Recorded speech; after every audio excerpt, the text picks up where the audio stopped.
What's happening, Sweatlodgers? It has been a hot minute since I have recorded one of these sessions.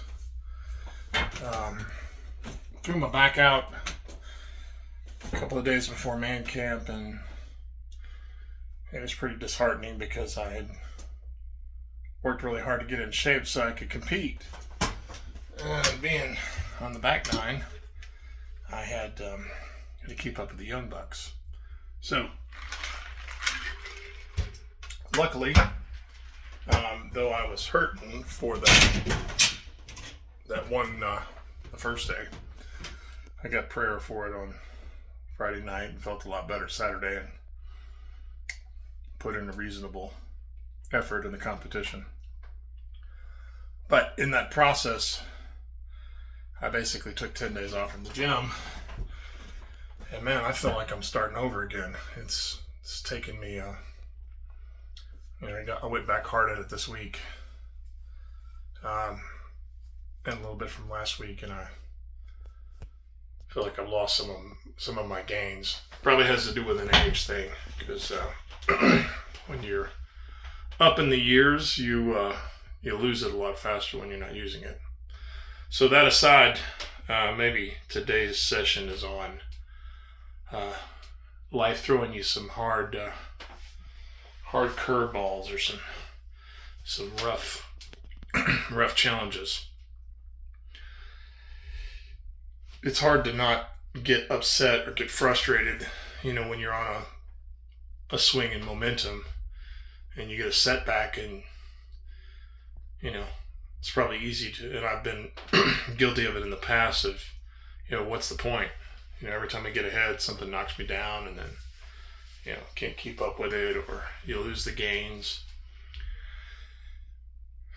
I know for a lot of guys, and I think I fall into this bucket, where sometimes you get really focused on the destination or the goal or the task, that it's really about the journey. And I'm not being cheeky or cliche. Life is short and it's fleeting. So if you can't embrace the suck, that's kind of my paraphrase of Paul from the Bible. If you can't be joyful in the valleys, you're probably not going to miss a lot of the fun and the excitement and the glory and the good feelings when you're at the peak. And most of the time, people don't spend a whole lot of time in the peaks or the valleys. They spend their time transitioning between them.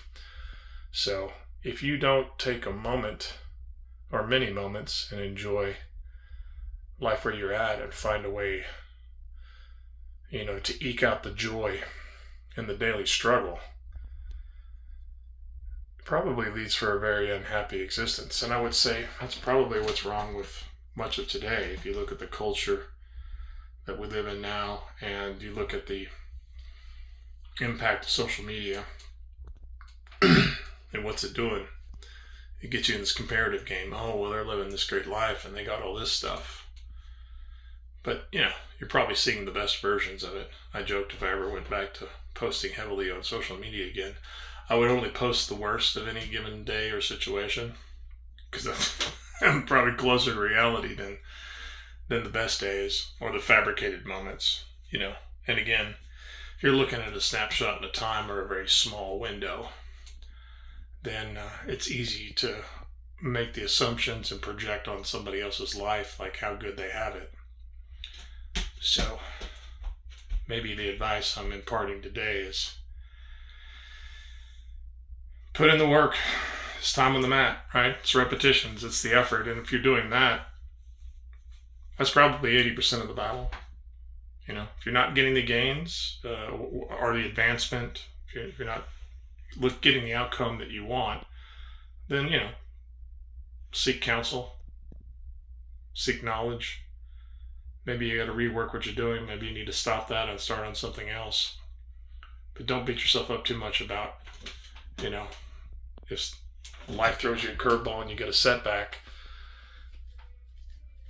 It's one of my favorite posts from, or little short snippets from Jocko Willink is thing on YouTube called Good, and there's a bunch of variations. Any of them will probably work, and some of them have a little more thematic music or iconography. I got that word out. Or imagery, right? But what he says is essentially the same. Like, you didn't get whatever you were looking for. Good. Time to grow, time to stretch, trying to dig in, time to learn, time to get better at it.